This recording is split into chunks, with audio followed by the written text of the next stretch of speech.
Ladies and gentlemen, please welcome to the stage the President and Chief Executive Officer of NV Energy, Michael Yackira.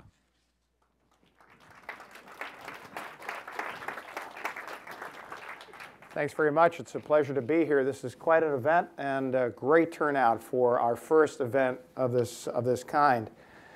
It's going to be an interesting dialogue about what is changing with respect to technology in our industry. And as a segue from the last panel, I thought it might be good to talk about an analogy.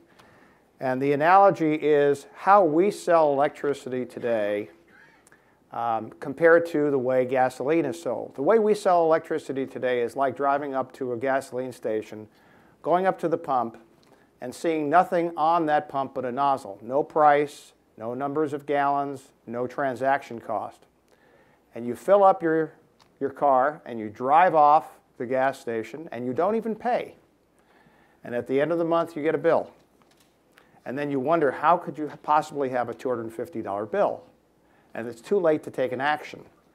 The technology that we're going to be talking about today will transform, from my perspective, the way we sell electricity and the way we interact with our customers and the way they interact with us. It might not quite be the Jetsons, but it does remind me, I grew up in New York City, and it does remind me of something that was called the Carousel of Progress at the World's Fair in 1963 and 1964.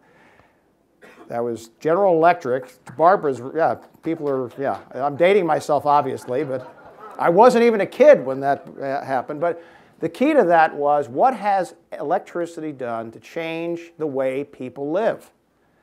And the value proposition of what electricity provides is really unknown. And I think that the technologies that we're talking about, that we euphemistically call smart grid and smart meter, is truly going to change the way we interact and the way our customers interact with us and how they consume electricity. Our discussion today is going to talk about partnerships between utilities and their technology counterparts. And as we know, across the United States, these partnerships are focused on easing the transition and making the transition more transparent for our customers and maximizing the benefits that our customers get from these new technologies. It's going to be a different kind of panel today. The panel focus at first will be on Oklahoma. We're going to hear from Pete Delaney, the Chairman, President, and CEO of OG&E Energy Corporation, and from Scott Lang, who's the Chairman, President, and CEO of Silver Springs Network. And then after that, we're going to hear from Ron Binz, the Chairman of the Colorado Commission, who will add his comments on how the future of in-house technologies will benefit our customers, and he can even talk about some of his own experiences in that respect. So the first part will be just Pete and Scott up here, and then we'll come back with Ron, so please join me in welcoming Pete Delaney and Scott Lang.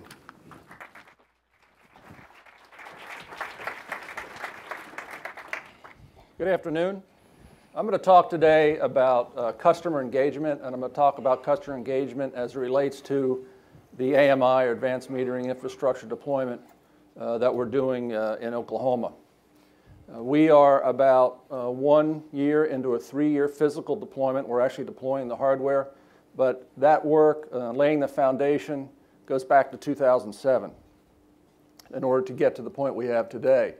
One of our partners since 2007 actually has been Silver Spring Networks, and Scott Lang is with me here today. We've done this once before at a creativity conference of all places, so we're going to try it again. One of the things, what we're trying to do is provide some different perspectives. We're a 109-year-old utility using the technology that we have a startup, Silicon startup company providing the technology for us, but we're also going to provide perspective of some of our customers with a few videos that we have today. Scott? Thank you, Pete. It's terrific to be here, and well done to the conference organizers for a great event and great turnout. The project with OG&E is really an important result of building a smarter grid. So when we think about smart grid, and we saw a lot of good analogies today and a lot of wonderful efforts, it's really about building a smarter grid. And when we have thought about that, being a networking company, we've thought about how do we connect devices that generate, consume, manage, or monitor the flow of power. All of these devices, of how to have them communicating with one another to enable utilities to cross a bridge that has never been crossed, and that is how they're actually sending signals back and forth to these devices, making them intelligent. And so with that, I'm going to bring Pete back up, and he's going to share some customer stories, and we look forward to sharing with you more about the technology and the benefits of it. You know, I know there's a lot of press, and I think that some of the deployments that you hear about pushback from communities and customers, particularly as it relates to smart meters. All the deployments are not going that way. I think in our case, our surveys indicate we have really a high level of customer support and community support. And I'll talk a little bit about our pilots, our home area network pilots that we've completed. I can tell you that our customer satisfaction from those customers who have actually participated in our pilots are really off the charts positive and really demonstrates how it's going to change our relationship with our customers. I have a video we want to roll, which is Assistant Superintendent of Schools for Norman Public Schools. They were in our pilot, and hopefully we have a video of him being interviewed, and they actually saved $15,000 during the 4 months. The learning curve is pretty quick, and if you just start looking at the data, you can make those decisions pretty immediate. And I think we need to compliment OG&E for that, because we need it to be simple. That's how you make quick decisions. And so that's the beauty, I think, of this program, is the quick decisions you can make. Like, oh my gosh, look, tomorrow, you know, during peak time, the charge is going to be this. How do we want to adjust our thermostats to meet that? I think it's very beneficial to be part of a pilot like this study, simply because in the big picture, how great is it to be part of something that might really change behavior of all people in a large scale throughout the state. I think that's wonderful. Plus, it's a great teaching tool for our students, you know, as we begin to really get involved in this and share this information with our students, the kinds of things we're doing as a district to impact not only the Norman Public School District, but to impact the community and the state. How great is that? That's a great teaching tool. So I think it's very important. Reflecting really on how our customers have reacted to our deployment and our pilots, and I think it's noteworthy that when we started this in 2007, our #1 priority and objective for the AMI deployment was demand response. So we really had 4 elements to our approach to the deployment. The first part of that was we needed to really start with customer education, explain to our customers and communities the role that we hope they will play and the opportunities for them if they do play in that role. Secondly, we talked about we really needed a demand response approach that relied on voluntary participation of our customers as opposed to direct load control. Third, we said that as we deploy the hardware in the field, we need to be offering functionality to our customers so that they can see benefit and not wait till we get to the end of our 3 years. And then the fourth thing is that we said, you know, I think we really need to set a vision for our customers, actually, and for our own employees. And that vision would be something that would get them excited about what we're trying to do, get them to buy in on our value proposition. And in this case, our vision was a business goal. And in 2007, we said publicly that our goal was to not build another power plant until after the year 2020. We were looking at needed to build in 2015, 2016. And so that was the vision. That was the goal that went very public about. Scott? Thanks, Pete. Well, it's always great to hear from happy customers. Since we've been working on this, I think we probably have close to 7 million homes now networked around the world, and networking tens and thousands of homes per day. There's a lot of challenges you come up against. I mean, the road to building a smarter grid is certainly challenging. We've learned a lot. We've learned a lot with our clients. Our clients have had a lot of experiences of how to do things right. And a couple of the things that are important takeaways, I think, from this project and what Pete and his team have done is the communication and the outreach piece was never underestimated. The programs to engage communities, to engage legislators, to engage local businesses and customers, started before the program ever began. So people understood what this was about and took the mystery out of it, and then understood why we were doing this and what the benefits to them would ultimately be that we would be able to deliver on. And we're going to touch on some of those benefits that we've been able to unlock. And Pete, I'm sure he's a little modest, but he'll also hopefully talk about his customer satisfaction numbers, which are some of the best that we've seen anywhere in the world. The second part that we always focused on, that we knew we had to get right, is the importance of the platform and the network. If these devices, the dozens of different devices that are coming onto this network and to this platform, are not reachable consistently and reliably and in a secure fashion to give Pete and other utility customers around the world confidence that they were connected, we knew that the benefits ultimately could be much diminished. And so the power of that, to our opinion, and I believe that now is becoming a very global accepted standard, is the application of Internet Protocol standards in order to make this work. When we studied this problem, we listened a lot to our customers, a lot to the industry, and we heard some consistent messages. It had to be proven. So how do you bring a proven technology into a space that has not been innovated yet? It had to be secure. It had to be reliable. And so we looked at IP and what IP has done for other industries around the world. I often like to think of it a little bit, just starting off at the turn of the century, coming into the 1900s, the real power, the real killer app was the light bulb. And it did change everything about how we thought about going into the Industrial Revolution. And what really became the killer app, though, so to speak, was the wall socket. The wall socket enabled millions and millions of devices to access this electricity all around the world.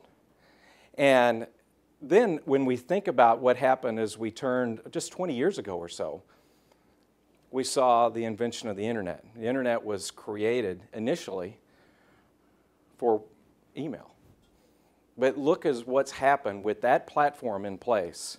It has enabled trillions of dollars of new commerce to come to the market. Google and Yahoo and Amazon and eBay and Twitter and Facebook, all things that we could have never imagined. And so what we're really building with a smart grid is a platform that can offer the abilities for utilities to cross this bridge with their customers and bring on new applications and new services. And what a great panel that was just up here talking about electric vehicles. And that the concern is around the distribution grid, is about these devices intelligently communicating with each other to ensure we're using power and more demand at peak. And so it's an exciting part of it. So two things, the customer engagement and the critical nature of the platform is really what's made this project successful. And Pete, to come back up now and talk a little bit about those benefits.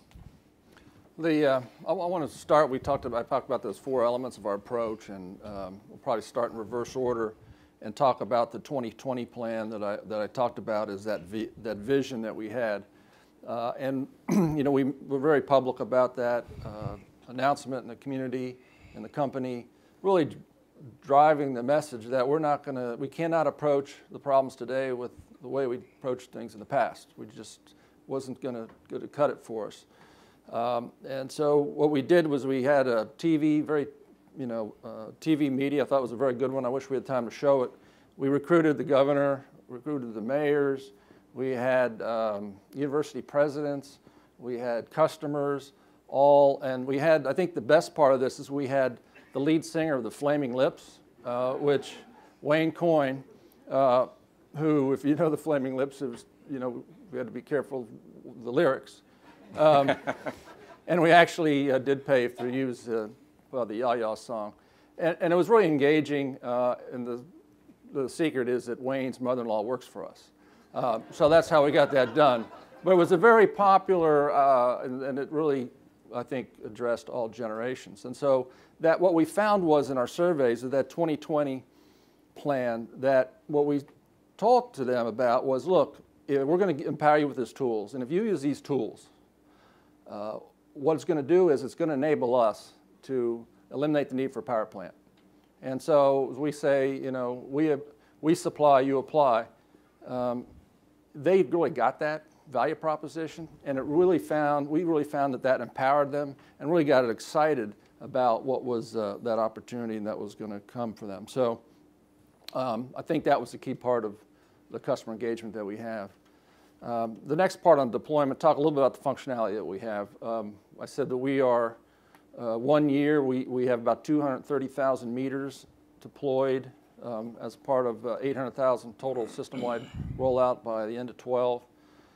So what we can do within a week or so after that smart meters installed, we are, of course, remote billing. We are remote connecting and disconnecting. Of course, that's not the participative engagement we're looking for. But what it does is enables us to deliver $23 million of savings, which we've guaranteed by the end of 2012, so it lowers the cost of deployment. Of course, we will know people are out now, so they don't have to call anymore. We will know when they're out of power, and so it will help us with problem resolution, and it'll make for a faster time in power restoration. Second thing is again, after a couple of days of getting your meter in, you can get on the website. You can look at your consumption hourly. You can compare it to an efficient home of your size, square footage, age. You can compare it to the average of energy consumption for homes in your zip code, and there's a lot of other information in there. You can look at your CO2 production and things of that nature. So all 230,000 customers have it, and we're installing 1,000 a day of these smart meters. We are looking at a prepay pilot, for example, and we hope to roll that out. We think that's really going to be attractive and give a lot of value to our lower income customers. Just the point being is that now we're going to be looking at continuing to roll out products over this platform, and you just heard about the electric car. You can see that also something in terms of integrating that those vehicles would be one thing we can do with this technology or platform. I talked about our home area network pilots. We have a 6,000 customer pilot. You saw one customer who participated in the first part we completed last summer, which we were shooting real-time, communicating real-time prices, variable peak prices, and time of use prices to our customer groups. And then the last part of this, what we've been doing the last year, is also distribution automation with automatic reclosers and capacitor controls. Again, that's not a direct interface and functionality with our customers, but they will see improved reliability and they will see lower costs as we get more efficiencies out of our system. So again, that's part of the value proposition.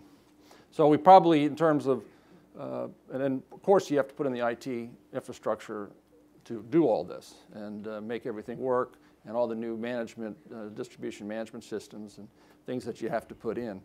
So we probably have one of the more holistic deployments going on, and at this point it's on budget and on time, and we hope to continue that. I think that a real important part is sharing the studies, the results of our home area, the home area network pilot. And we had 3,000 customers, 600 in a control group. We had a best bill guarantee because it's voluntary. If you didn't save money, we'd write you a check. We had to write 2% of our customers' checks. Everybody else saved money. Over a 4-month period, residential was around $100, $125. Small commercials, $300, $325, around there.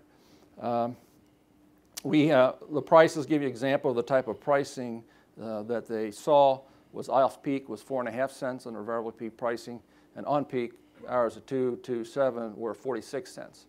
And I guess what the results that were very encouraging to us, if the math that on terms of us delaying that power plan, if we can get 20% of our customers to participate in a demand response program, and if each participant would reduce their consumption by 1.3 kilowatts during that time, we can again meet our goal of no new power plant until 2020.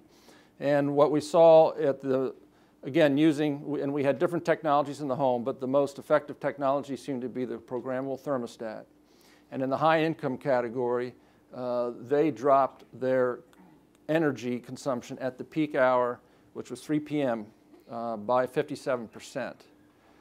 And that was 1.9 kilowatts. Now, it decayed pretty quickly after that, but again, of all the groups, and you see the potential there, met our expectations. We do have another video from a small business owner I'd like to show real quickly, who also, I think, participated and realized some savings. We've used the Smart Study programmable thermostat here in our business. We've also used the IHD, and it reminds us every time we walk by it exactly what our bill is going to look like. There's been a time or two that I've been able to go on the internet and just kind of see how things were tracking there as well, and to be able to see it. And again, there's a difference between having an idea of it and it being a tangible, something written on a piece of paper that tells you this is what you're spending. And I think that adds to this for people, because then no one's responsible for their utility costs but themselves at that point. If they're not utilizing it properly or being as effective as they can with where they have their thermostat set, that's their own fault. And if they can know those things, if they see exactly what it's going to be, they've got a better ability to manage it. So I think you can see we're very encouraged by those results. They line up well with what our assumptions are. Want to be clear that, again, we have another study that we're going to do this summer with another 3,000, so we can see the sustainability of those types of behaviors for the second summer in a row and compare them to new participants in. But I got an email talking about this with our head of marketing, and to quote her, I think she said, captured the best. The technology is really cool and it's very interesting, but customer engagement is what it's all about, and we certainly agree with that. Good, thank you, Pete. The diversity of the kinds of devices and the way we've gotten to customers has been really a great learning here, from phone to text to in-home displays to programmable thermostats to paper, and all of those mechanisms to make it easy and intuitive for people to react in a way to deliver these terrific results. If we extrapolate the results that we've seen in Oklahoma, that would lead to 150 to 200 fewer peaker plants that need to be built. So when we bring this up and we think about the results that we've seen, it's a big result in one state. And those results are available. The success stories to get out are important. This is becoming a global imperative. In our travels around the world, the other countries are not slowing down. They're not going to wait, and they're moving very quickly. It is imperative that we show leadership, we continue to unlock these benefits, and reach results on even a broader basis of what we're starting to learn with this project here. And in closing, whether you're well under your way in a deployment, or you're considering a deployment, the customer outreach, the customer communication, get them involved from early on, and really make sure the underlying platform and that communications platform is important, because there's a lot of different devices that are going to come out of it, and it's hard to predict where that is. So it's important to build the most flexible, proven platform that you possibly can today. So with that, we're going to bring Michael back up and introduce the next speaker. Thank you.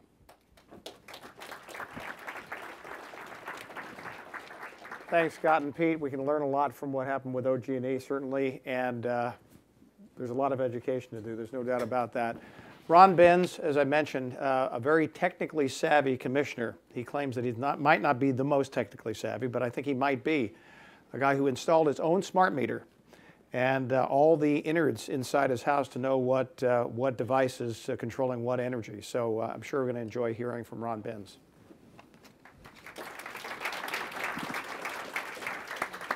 Thank you very much. When this conference was being put together, I just sort of imagined the initial, big blocks of what we were going to do. And when it came to my spot, it was cue the state regulator for a cold shower on everything that has preceded him. I'm going to try not to do that. The regulatory decisions on smart grid are being talked about like Civil War battles. There was the Maryland decision, there was the Colorado decision, and so forth. It's the case that state regulators will have a lot to say about this, and I'd like to give you a realistic view, I think, of where they are, where they can be, and some of the things that are necessary for them. And before turning to that, I'd like to just note that much like the stages of grief, you know all the stages of grief, right? There's been stages of smart grid. We sort of started with magic, curiosity, moved very quickly to hype. Then we had a sort of a crash. Moving to reality right now, I think. This conference is a good example of that. And eventually we get to nirvana. It was mentioned that I have my own system in my house. As a state commissioner, I wanted to find out what the customer experience was going to be like within home devices. And so I went to the utility. I'm not in a smart grid enabled neighborhood. I have an AMR meter on my house. And I wanted to get an in-home device, so I needed a meter which could talk to my in-home network, but also still be backwardly compatible with the utility's AMR truck reads. So I basically, me and the utility found a system. I told them that I did not want to be subsidized on this. I'm their regulator, I need to look good and all this. I also talked to Tendril about selling me a tree system, the Tendril in-home system. And I said, you know, you guys are in the space. I'm a regulator. I don't want any special deals. So both of them solved it in the same way. They overcharged me for what I ended up getting. So I'm in good shape. Literally, sitting here from my laptop, I just switched off my cable TV system. I forgot to turn it off before leaving home for 4 days, and I just did that remotely. Now that's not a big deal. It's about a 50-watt draw on my utility bill, so utility instantaneous load. So it's not big, but you know, in the space of 768 hours in a month times 50 watts, whatever, 3.5 kilowatt hours. So you know, 35, 40 cents. Why waste the money, right? So maybe I'm a little more savvy than a lot of regulators are. You will probably not find a lot of them. One of them is here. Paul, where are you? Paul, I can't quite see him. Okay. From the Ohio Commission, working very closely with the NIST group on standards. And there are some of us who are sort of in that bleeding edge. But as a general matter, I think state regulators are very supportive of this. The pushback has come when utility companies come in and file a smart grid case just like every other rate case they've ever filed. You know, this is what it's going to cost, pay me now or pay me later sort of a thing. Rather than selling, I think, the regulators themselves on the promise that this actually does hold. So I'm very bullish on smart grid. In Colorado, we're doing a couple things to try and move this along. I'm the hearing commissioner in privacy docket, in which we want to get off the table the remaining privacy issues about the security and the use of smart grid data and the terms under which it's exchanged with third-party providers and some second-party providers. I'm also interested in a market access docket we'll be undertaking pretty soon to figure out exactly what the utility's obligation is to set up a competitive platform for the use of that data. I think that's very important. It's one thing to show smart grid when there is a pairing of the utility and a single provider or a single company. That's one thing. But when you have Google and Microsoft and Tendril and GridPoint and all of the others knocking on the utility's door saying, we want to do this, and then you've got people you've never even thought of yet also doing that, we're going to have some rules of the road. I think it's very important for the regulators to get that straight. I want to say just a couple things about Smart Grid City in Boulder. It followed the magic, curiosity, hype, crash, reality, nirvana scenario. We're probably in about reality right now. We're just past the crash. Smart Grid City was one of the first major projects. It was featured on Good Morning America probably 3 years ago as the future of the electric system, and Xcel Energy and all of its partners in Boulder were basking in the glow. The reality turned out to be different, as you all know from reading all the trade press. The cost overruns were 3x, and Xcel came to the Commission for cost recovery on that. We were not real pleased with the fact that there were the cost overruns, but we might have been fine had there been some benefit overruns, and there weren't any.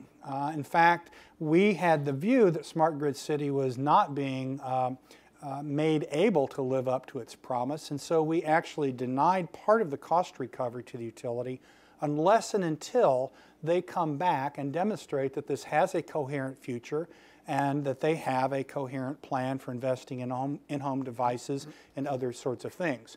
We're doing a pricing pilot in Boulder.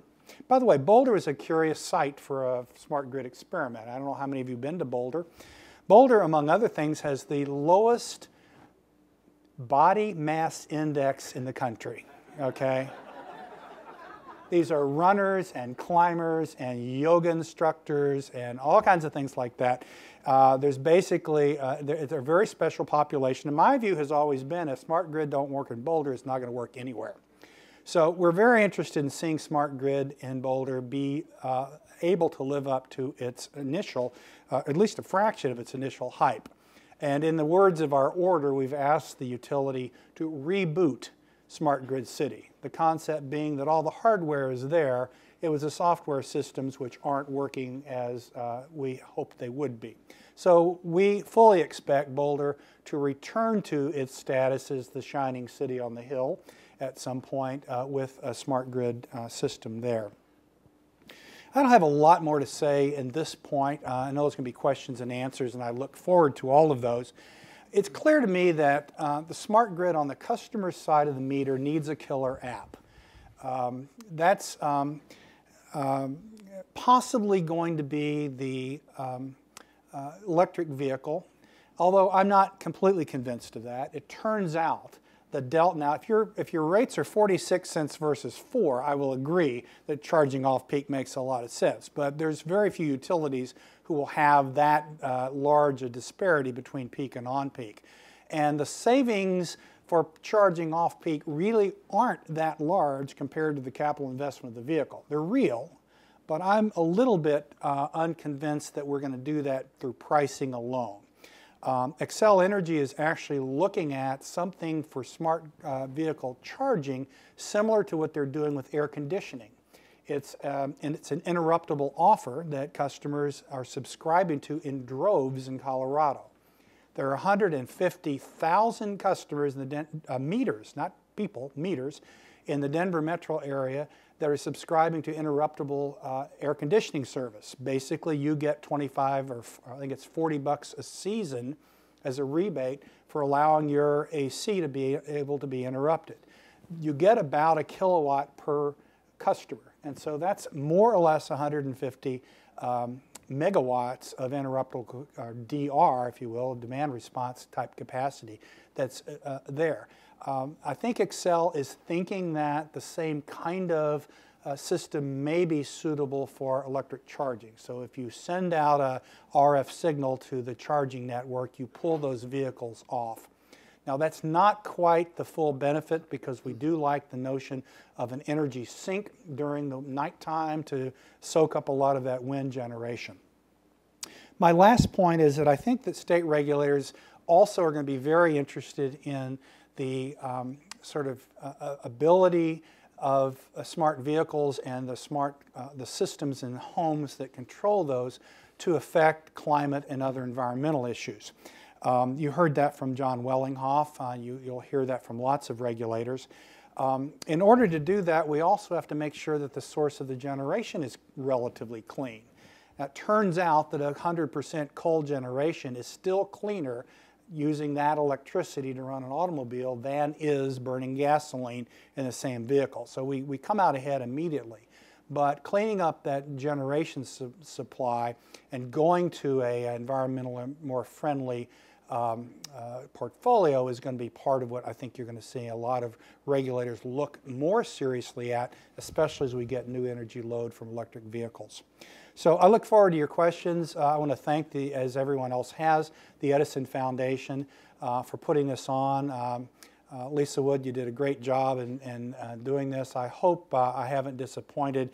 This wasn't the cold shower that perhaps you thought I would give, but I think we do all now are best served if we sort of look with some reality, with some understanding of what consumer response to this is really going to be, as opposed to what the planners of the smart grid at the early stages said would be the case. I used to go to conferences. I knew everybody at the conference. I now go to smart grid conferences. I know about 10% of the people. The rest of them are money guys, right? All looking for the deal here. And you go to these meetings, you know what I'm talking about. You see a lot of people you just never knew they had an interest in the electric utility industry. And it always reminded me of the Tom Wolfe Bonfire of the Vanities line, the sound of young men baying for money, which is what I think a lot of the smart grid hype was at one point. But we're settling down into an age of reality, and I, for one, look forward to the future that is to come. Thank you very much. Thanks, Ron. Well, that was a dose of reality, despite what you said. I think that was really good. It teed up the Q&A session. Let me start by asking a question related to what we heard before from Bill Taylor, and that is the concept of vujade. Do we see the opportunity of technological change driving something fundamentally different in our industry, or is it going to be just a bell and a whistle, and very few people are going to take advantage of it? I'll start with you, Pete. Sure. No, I think that what we're seeing, how we engage with our customer totally, and I think it was talked about, and Tony talked about this in the other panel, it really changes the whole nature of your relationship with your customer. You know, as you talked about the analogy at the gas station, it's not that one, you don't get a bill post. That's a very non-active, not a lot of heat in that relationship unless they don't like their bill. But now you've got a really engaged customer. You've got a two-way conversation, and you've given them options. Our belief is you price it out. You let them choose whether they want savings, whether they want comfort. We're all out the customer, letting them choose how they want to proceed, whether they want to try to go on a lowering emissions path and maximize that, and maximize savings, because they may not be the same thing. So it changes our fundamental relationship with the customer, and so we see that any industry that gets into digitizing its information, I think there's a long history of what happens to those industries. You see dramatic change and transformation. Ron, something to add? I think the utilities are going to see a lot of intermediation by other players in their traditional business. I don't know what Google Power Meter is going to grow into. Google doesn't know. We heard a presentation recently from Mike Terrell from Google, and he said they created this, but they really don't know what they want to do with it. But it's pretty easy to imagine, because people really don't understand the organization of this industry, is beginning to think of Google as your electric provider, when they have nothing to do with the provision of electricity, of course, but in a software way, they've intermediated the relationship between the customer and the utility. I know this is on a lot of utilities' minds. I know they're very concerned about that, and I don't know where that's going to end up. And I don't want to pick on Google, because all of the other home area network providers, all of the energy service company providers, even in states where you don't have retail competition, are, I think, going to be attracted to that space. Scott? I do believe that will be the case of change for I think, two reasons. I think number one is the number of, to your point about the dollars, the invested dollars coming into this space has truly been enormous. We all saw in the beginning of clean tech, I don't know, 10 years ago or so, it was around supply side, it was around more generation, and it was around solar and wind and bios, and how do we generate more cleaner power and get off the use of fossil fuels. in the last several years, we've seen those billions of dollars flow in on the other side of the supply chain, on the demand side. And the number of new companies that are starting to come into this space are getting well-funded, very creative, a lot of smart people coming into it. And those technologies are going to become available to utilities over the next 3 to 5 years. And I think that is going to continue to drive innovation, continue to drive the analytics that we've been able to, work on with Pete and deliver this customer experience that's different. So the dollars, I think, are there, and they've been pinned up, and they're significant. The second reason that I believe it is going to drive change is our next generation. I have 4 daughters. My oldest just started college this past year. And one of the big reasons she went to the college she went to is they have the sustainability, and they're recruiting people about how we use technology to build a smarter planet. And they've grown up with these devices. And when we talk with them about what we may do and what's available, they respond by saying, "You mean, really? You mean that's where it is today?" And so I think the next generation of kids coming in that have grown up with a completely different technology than I grew up with, than many of us grew up with, are going to be thinking about ways of how we make the world a smarter place, how we make it more convenient, how we make it more efficient, and how we get more use out of the power we already generate. They call them digital natives, people who have known nothing but the digitization of information. Right. And they're a different breed. Yep. That's right.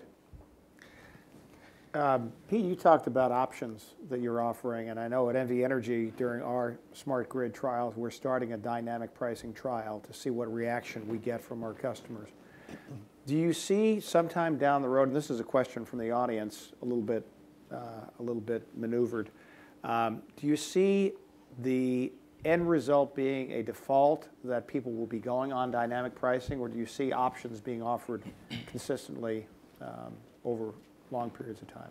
Well, I'd just like to say that we are learning a lot every day, and because no one's been down this road before, as you know.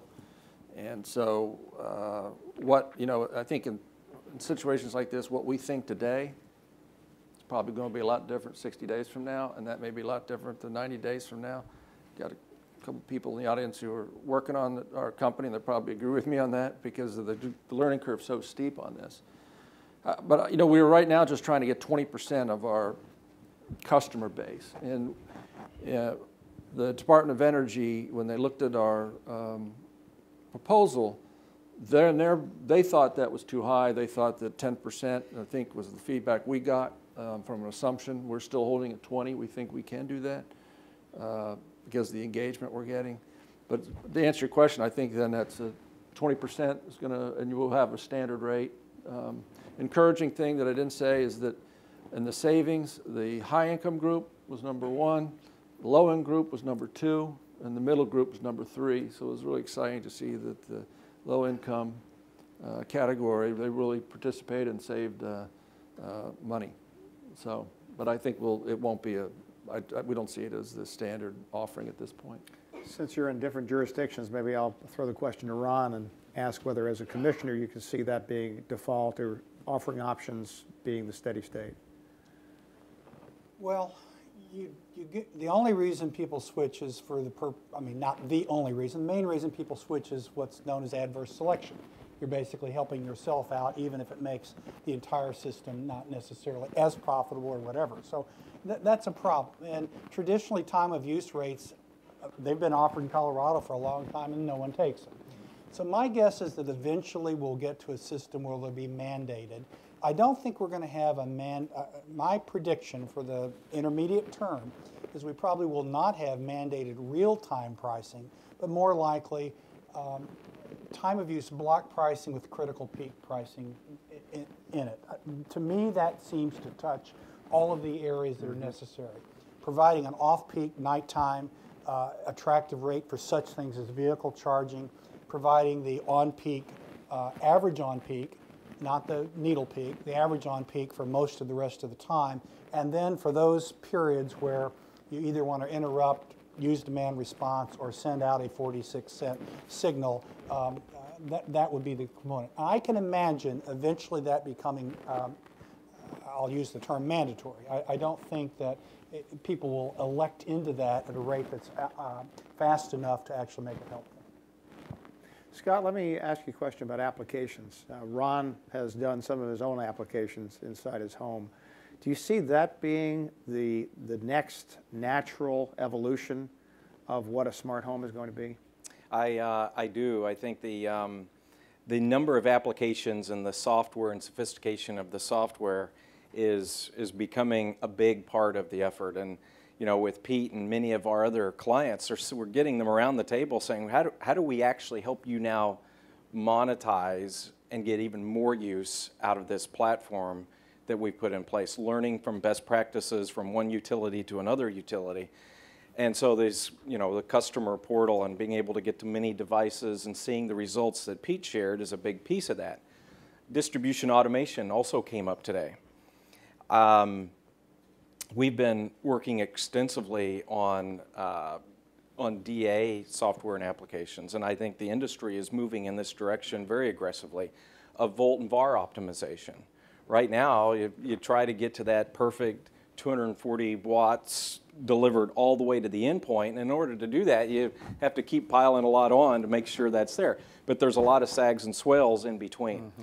And when we've implemented the right technology and the right communication systems across a service territory, we can help a utility pinpoint where those losses and where those inefficiencies are occurring, and they're very large percentage savings for utilities. So I think, you know, this entire last mile on the distribution side has really not seen significant innovation for a long time. And there's a lot of devices, millions and millions of devices around distribution automation devices, around gas meters, water meters, electric meters, the in-home devices. And I do think the application side is going to be really interesting to watch over the next several years of how we unlock those benefits of being connected to them. Let me take a little different step here and go back to something that Ron talked about, and that's disintermediation with customers with respect to apps. Pete, have you had a lot of discussion about there were things actually you can talk about, maybe strategically you don't want to talk about some of them, but is it a concern?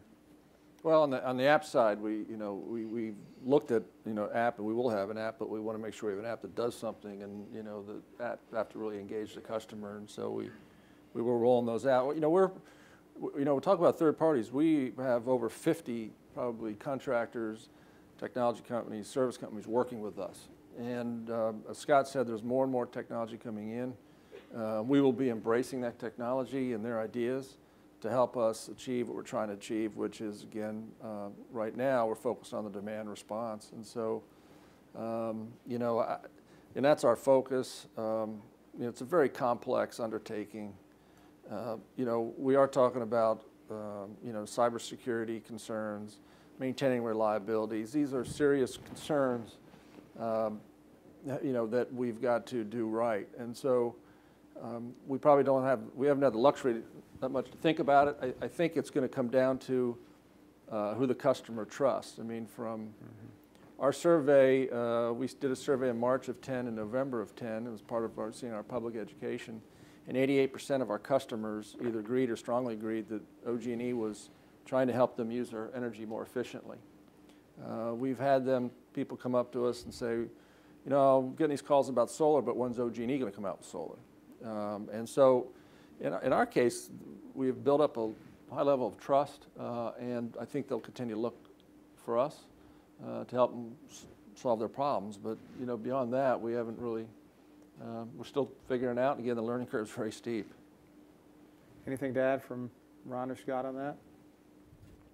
Well, I think that the utilities are going to have the utilities and their regulators are going to have a complicated situation when the utility decides itself that it wants to be an ESCO in its own market.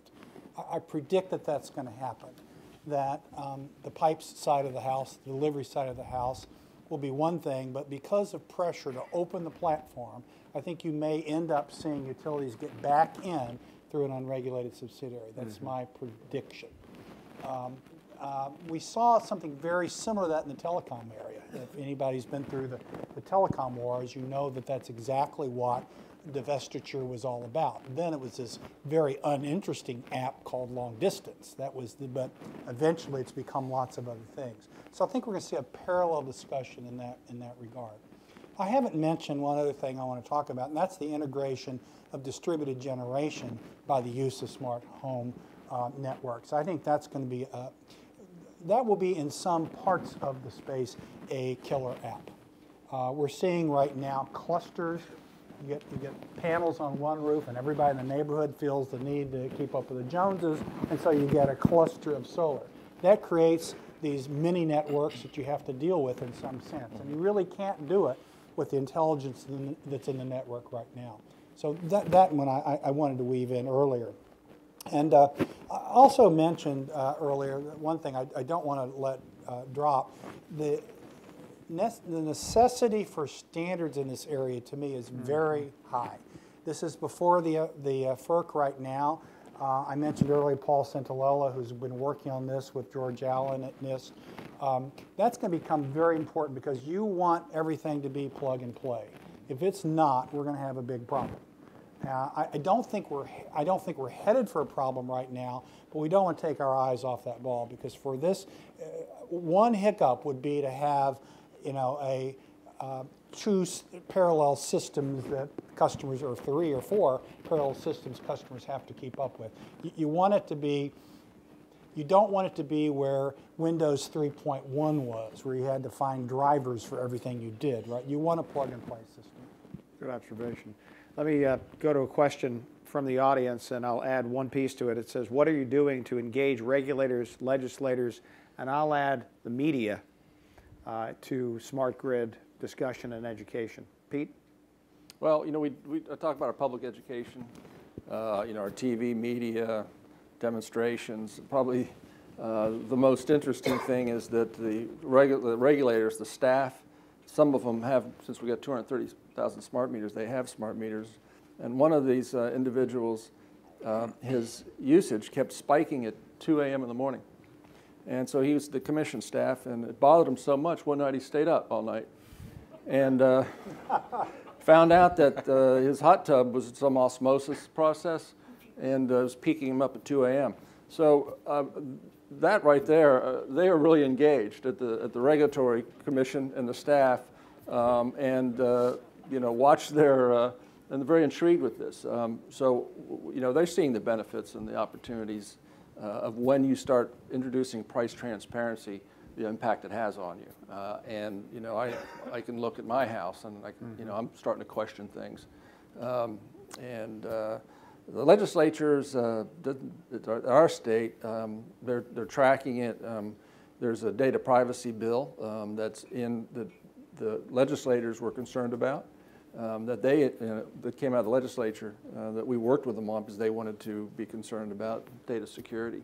But that's what we're doing. Ron, maybe you can't answer this question in reverse.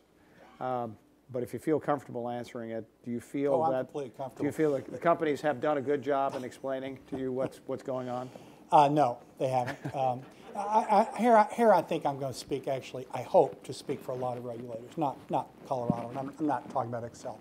I think that among regulators you will find some who really get it, but a lot who don't, and it's through no fault of their own in some sense. This is a new way of thinking about something which we've all grown up with. And I think more effort needs to be put into it. I would like to see a lot more. Legislators as well. And I think we need to be really careful that we don't push the customer side of the meter applications faster than we ought to. You can't hang smart grid on that. You've got to hang it, to me, my way of thinking, for the utility side of the meter things right now. Boulder is getting all kinds of good results with voltage send out. They're figuring that they sent out way too much previously in order to keep that tolerance at the end of the circuit.